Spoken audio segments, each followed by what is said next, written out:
ரொம்ப பாசமாக பொண்டாட்டியோடு இருப்பாங்க. ஆனால் பொண்டாட்டியோட உமாவை கண்டா புளிய கண்ட மாதிரி. ஒருத்தன் சொன்னான், எங்கள் மாமியா கிணத்துல விழுந்து மவுத்தா போய்த்தா அப்படின்ட்டு. அதுக்கு இவன் சொன்னானா, எங்கள் வீட்லேயும் கிணறு இருக்கு, இப்படி ஒரு நல்ல காரியம் நடக்க மாட்டேங்குது.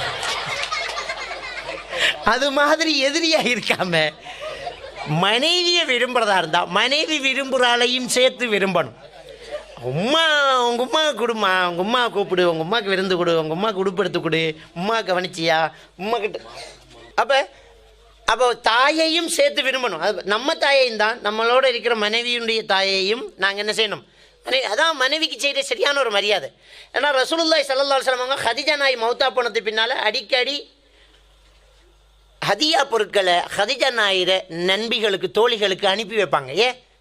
அவங்கள மதிக்கிறது, அவங்கள மதிக்கிறாக்களை மதிக்கிறது